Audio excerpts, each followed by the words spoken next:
Hello and welcome to Country with Celine. On today's episode, we have a very strong female presence who's got a powerhouse of a voice. Please welcome Tyra Madison. I was the right girl at the wrong time. If I met you down the road, or maybe in another life, I wonder how I look standing by your side.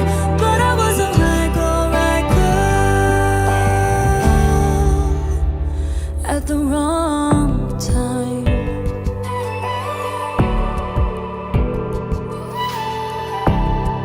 How are you doing today? I'm doing great. How are you doing? I'm good, thank you. How's the weather down in Nashville today? It's actually like pretty warm and sunny. It's really not that cold. That's amazing. Yeah, here in Toronto, it's really cold. It's really cold. Oh, Yeah. Okay. Right girl, wrong time. You released the song back in 2020 of February. yeah. And it really went viral when you posted it onto TikTok this January of 2021. And now you have almost 2 million streams on Spotify. It landed you 6th on the iTunes country chart back when you first posted it. And now you're 4. Oh my God. Oh my God. Oh, that's crazy, girl. And then now 4 million views on your original video. And I saw that your mom took a cute little reaction video that you ended up posting on your TikTok of her walking in your room telling you, like, Tyra, we have 1 million views. Like she was freaking out. You obviously, like, that's so emotional. I would have had the same reaction as you. So can you just talk us through when you realized that Right Girl, Wrong Time went viral? Yeah. Like you said, my mom woke me up the next morning with 1 million. And when we were going to sleep that night, my mom was like, it might hit 1 million views tomorrow, Tyra. It might hit 1 million views. I was like, I don't know. We'll see. And, it did. And it was just so cool. But the story behind it is, like you said, I released it February 2020. Like, it was not a new song at all. It had already been out a whole year. And I was just going to dinner with a friend, and the week before that, I posted a cover of me singing Driver's License, and I got about, it went viral, and went from 7K followers to 14K. And I was like, okay, TikTok works. Like, this thing works. So then I've heard that for the algorithm, you're supposed to post twice a day. So that's what I started doing. I was really motivated. And like I said, from the Driver's License cover, I got like up to 14K followers. So, I was like, I'm just going to keep posting. And I was like, well, I've got some new followers. Maybe I'll post an original song. And I remember I was going to dinner with a friend, and I was like, I'm just going to post Right Girl, Wrong Time. I was like, with Driver's License, I feel like people can relate to it and they'll like it. And I come home from dinner, and I'm in the other room, and I'm screaming. My mom's like, what is it? What is it? I probably scared her to death. And I'm like, it's got 30K likes right now. And she's like, oh, that's good. And I was like, yeah, I'm on my own song. Like, it was so cool, like Driver's License going viral, but it was even cooler, my own song, because I literally wrote that song with one other girl, spent a lot of time in the studio with it. So put a lot of hard work into this song. And it just blew up. Like I said, like, people are looking for songs right now that mean something. They're looking for songs that you can scream in the car.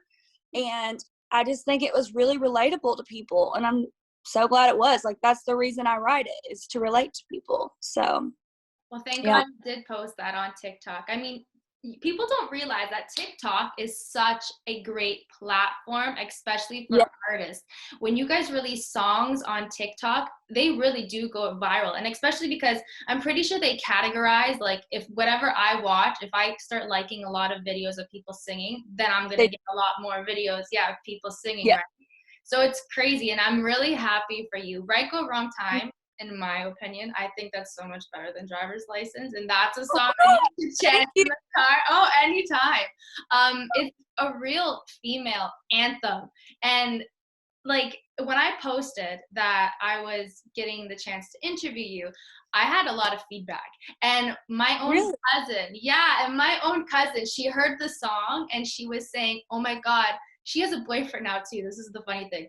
She goes, oh my God, like the feelings of the old guy, like I feel like this happened with him and like they're all coming Yeah, back making me I cry. feel saying that. It's just like music just makes you like relive a moment. Mhm. And I think that's what Driver's License did too. And I think that's what Right Girl, Right Wrong Time does too. It like just makes you relive like feeling that way. Like I also think it relates to people because I feel like, you know, a lot of people have been the right person at the wrong time. And they relate to that. And I've even had guys reach out to me and they're like, I know it says girl. They're like, but I relate to this. They're like, I have been the right guy at the wrong time. And they relate it to themselves, which is really great too. It's really universal. Guys, girls, like a lot of people can relate to this song. So just out of curiosity, what was the story behind it? Why did you end up writing this song? So I didn't personally write it about my life. I wrote it about what my friend was going through.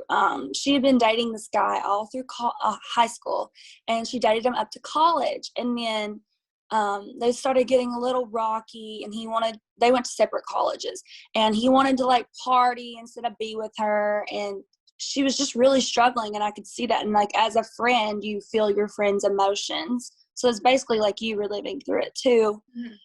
And I was just like, you know what? Like you're such a great girl, but maybe you're just like the right girl at the wrong time. And I was like, I'm gonna write that. I was like, that is a song. And I I was feeling really inspired that day by what she was going through. And I was riding with my friend Reagan Rousseau from school, and she was feeling inspired too. And we literally knocked the song out in like hour and a half, 2 hours. Like it was the easiest song I've ever written, I guess, because I just connected to it so much in that moment that it was just like just flown through us. It was Right crazy. girl, yeah, right girl, wrong time. Even just by saying that, you already know there's a song behind that title if it just came to your mind. And now you also have a new single out. It's called Hostage, which describes Yeah. what seems to be like a battle between your heart wanting to be with someone, but like in your mind, you know, you deserve a lot better. So why did you feel that that single was important for you to release? I am a big advocate for self-worth.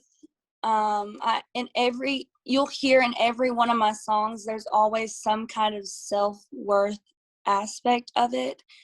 And I just think that song just really spoke to me. And I think a lot of people can relate to, you know, knowing that they deserve better and knowing their self-worth and, you know, just sticking by that and having the confidence to walk away if they need to.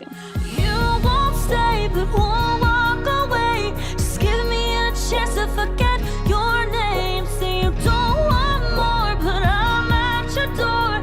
I don't wanna fight this war. So lock up my love, baby. Just let me go and holding my heart hostage. Now let me go, holding my heart hostage. Now let me go. See, you just nailed it right there. That was getting to my second point here because I was going to mention a lot of your songs are about being a strong, independent woman. Even like Yeah. Ain't No Dime, even Saturdays Are for the Girl, Ain't That Lonely Tonight. Like those I'm are a all, big girl anthem girl. yes, they really are. Yeah. So did you experience anything in your life that influenced these songs? Like maybe a specific person that raised you to value and respect yourself as an independent woman?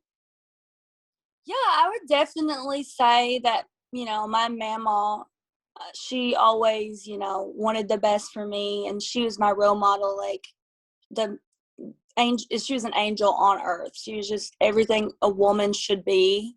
And also, my mom raised me right. You know, she raised me to never settle and, you know your worth. Basically, own who you are.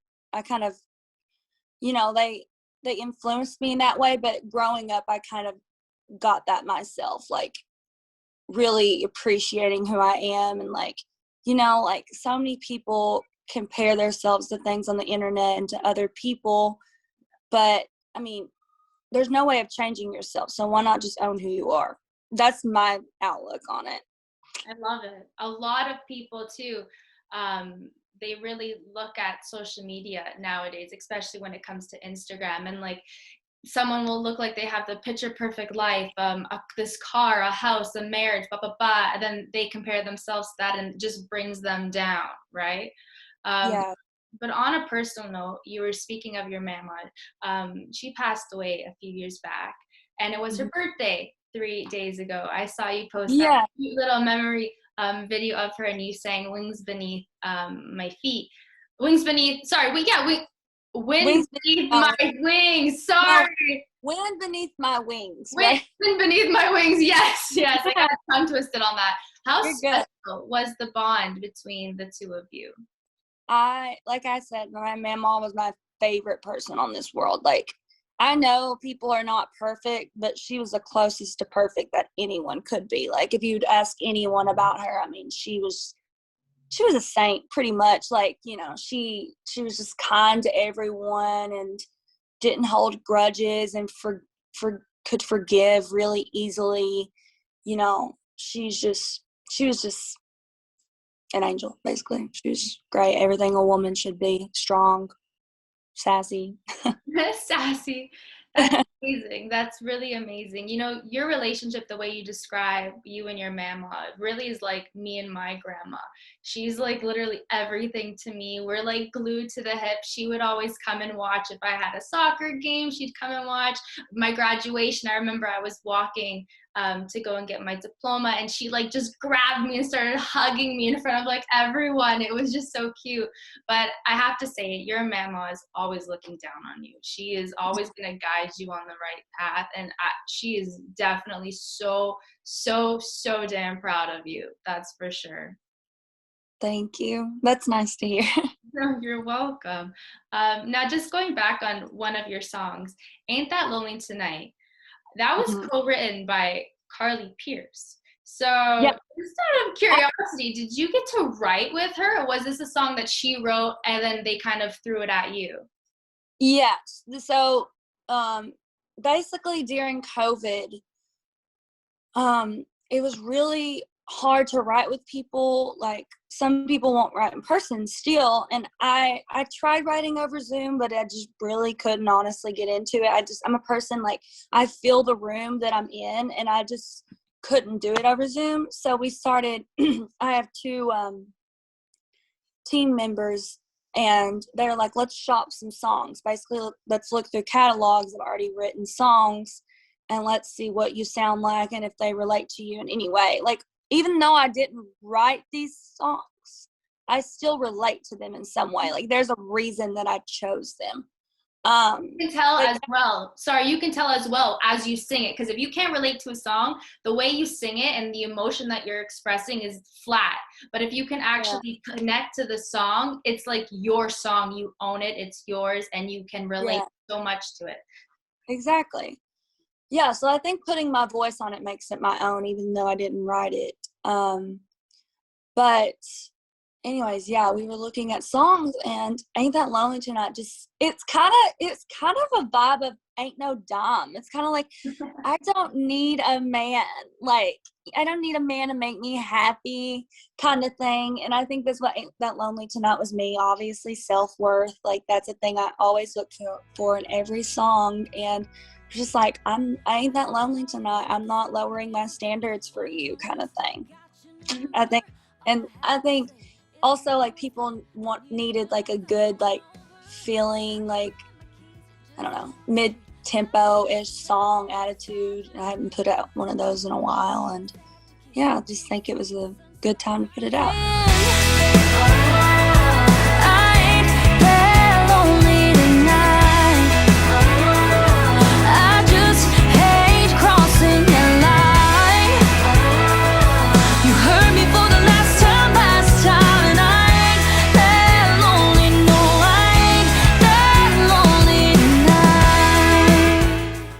Okay, so now going back just a bit more, you were brought into music by your, forgive me if I say this incorrectly, your pawpaw? Did I say that correct? Okay. I wasn't sure. I didn't want to ruin it. Someone who really opened your eyes to the music scene. So can you explain how that all happened? Yeah. So I'm from a small town in eastern Kentucky called Pine Top, and I grew up on bluegrass music. And when I was about 4 years old, I would go to this thing called Pickin' and Grinnin' with my papaw, where all these just bluegrass musicians would just get together and just play music, have a good old time. And I was, I was dancing. I was going to the concession stand, getting popcorn, but also at the same time, I was jumping on stage and singing a song. It was Rocky Top. And it came around kindergarten, and I told my mom, I was like, Mom, I want to be in the school talent show. And she's like, okay, what are you going to do? She didn't know I was going and singing at Pickin' and Grinnin'. And I was like, I want to sing. And she's like, okay. Like, she had no idea. I didn't ever sing in the car. Like, she had no idea. And she's like, okay, like any supportive mother, she was like, okay, cool, you can sing. So I ended up singing You Are My Sunshine a cappella. I was in kindergarten, and at the time I went to a private school that was K through 12. And I remember winning that school talent show as a little kindergartner, singing You Are My Sunshine a cappella, and everyone after that moment was just like, that little girl just has a big voice. And, it's always been that way. I've always been a really loud person, and I've always had a really big voice. You got a powerhouse of a voice. I would love to see that video of you singing. You should post that on YouTube sometime. Me too. I would love to find that. I need to ask my mom. Yeah, you have to. We actually just sold our my childhood home not too long ago, so she's probably got some stuff somewhere. So you moved to Nashville permanently now? Well, I've lived here going on 5 years. But I'm saying my parents sold my childhood home, and now they live in a different part of Kentucky. Oh, okay. It's always sad to see when your childhood home gets sold, but yeah, so sad. There's like so many memories that it holds, but I guess you got to grow up at some point. That's what I, kept telling myself. At some point. That reminds me of Miranda Lambert's song. House That Built. Yes, exactly. And now after high school, you enrolled in Nashville's Belmont University as a voice major, and that institute has turned out artists like Brad Paisley, Trisha Yearwood, Florida Georgia Line. So can you explain how that experience of attending that program is like? Yeah, I ain't gonna lie, it was hard. Like, a small town in Eastern Kentucky, so I didn't have like the music resources that everyone from big cities have. I mean, I had a choir, but it was very small, and we worked with what we had. So going to Belmont was a big, going to Nashville period was a big cultural shock for me, because I came from a one stoplight town, and coming down here, it's a big city, a lot of people, but I love it. I love living in the city. But yeah, I enrolled to Belmont, and that's the only school I applied to. Honestly, I couldn't imagine myself doing anything else. I just wanted to do music. So I enrolled to Belmont. I was a commercial voice major, and it was really freaking hard, especially because I had no really experience prior. I had taken voice lessons before, but I didn't know much about theory and all the book stuff that people from bigger cities would have the privilege of knowing that I didn't know. So I learned a lot at Belmont, and also what Belmont gave me was a lot of connections. There's so many people that I went to school with that are in the industry and stuff. So that's just really cool. And just saying, yeah, I went to Belmont. They're like, oh my God, I went to Belmont too. What class were you? Or something like that. It's just a really good connection. And everyone is just it's a little overwhelming because there's so many talented people there, but I'm the kind of person that I'll root for someone else. I don't see it as a competition, And how long was the program? I went to school there for 4 years. Oh, it's okay. 4 years. My major was commercial voice, and then I minored in music business. So I took some music business classes copyright or stuff like that. And it's been really nice, being in the real world, because it's I can apply it sometimes. I'm like, oh, well, that, that's not right, blah, blah, blah, blah. you have knowledge behind you. No, it was good that you took that course. Yeah. And you have a powerhouse voice. Like I said it before, and honestly, girl, I will keep saying it over and over again because it's so true. Who were your musical influences? Carrie Underwood. I Love was her. about to say your voice, like I'm being so honest right now because it's so true. When I heard your voice, that was the first female artist that I thought of was Carrie Underwood. Because I have not heard of a voice that good since Carrie came out, and that was like years ago. Thank you. You're welcome. Nice. Yeah, I always looked up to Carrie, and I just think she's a great performer. You know, obviously she has a voice, but I also think, you know, she's a good Christian girl, and I think she's a really good role model to little girls, and that's how I want to be. I want to be a role model. Yeah, I love her. When people were commenting on my videos, this sounds like Carrie, this sounds like Carrie, I was like, it's the biggest compliment ever. My heart. Oh my gosh. Yeah, right? But that's amazing. That's really amazing.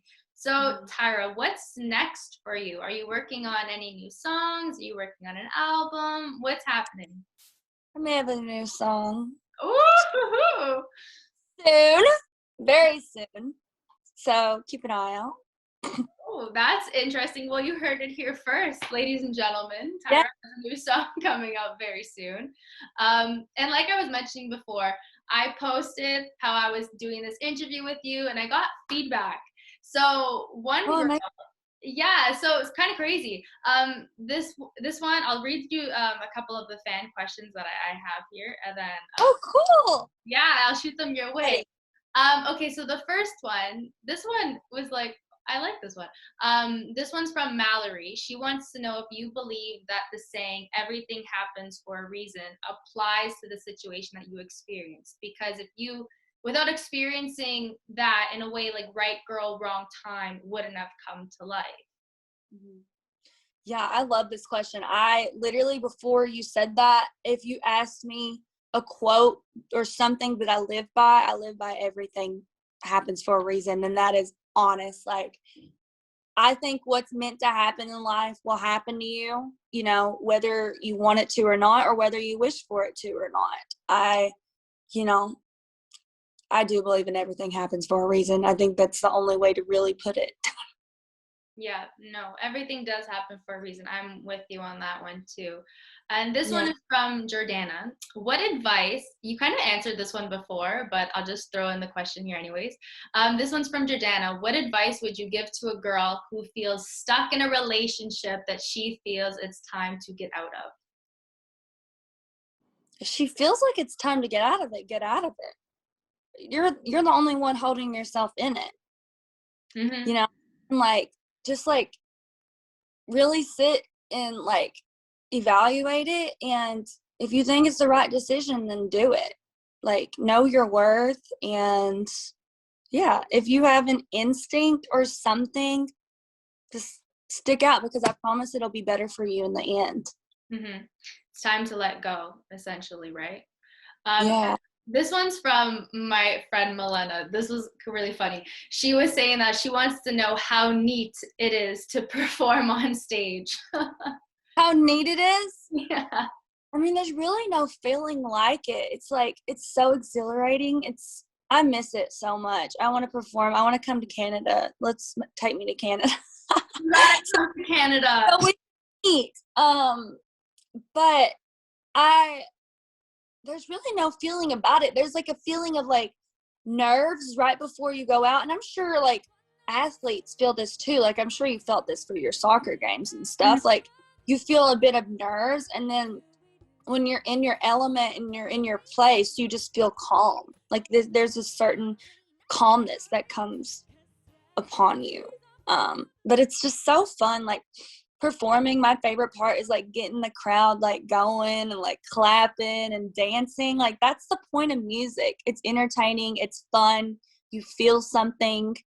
I miss it a lot. I want to get back to it. So yeah. Well, how is everything down in Nashville? Can you like perform anywhere, or you can perform places. some places have like screens in front of the stage, so it's like, I don't know. But things are getting better. I mean, things are staying open later here. It's kind of getting a little bit back to normal, but I don't have anything scheduled right now. Well, hopefully you'll start to schedule things in soon. That's my dog. What is up with the dogs? I don't know why she started barking. Okay, and now before I let you go, I've started this thing called Country with Celine Rapid Fire. So basically, I'm going to shoot you out a couple questions. Answer them as fast as you can. The last one, you can have a bit of time to think about because I feel like it will be more of like you have to kind of think. But so the first question is, who would be your dream collaboration? Oh, crap. I'll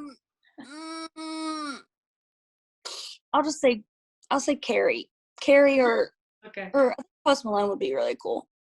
Oh, that's like completely opposite spectrum over here. You're a Post Malone fan. Yeah. Yeah. Okay. Favorite place to travel? My favorite place I've traveled is Paris. Oh, that's gorgeous. Your favorite food? Steak. Oh, a girl's gotta love her steak. Favorite thing to do on a chill day? On a chill day? Yeah, when you got nothing to do. Watch Netflix. What show do you watch? What show are you binging? I've already finished Queen's Gambit. I mean, if you name it, I've probably watched it, to be honest. Gossip Girl, One Tree Hill, Game of Thrones. I mean, there's so many. I've watched. There's a lot, especially like during the whole quarantine thing, lockdown, nothing to do. Schitt's Creek. Love Schitt's Creek.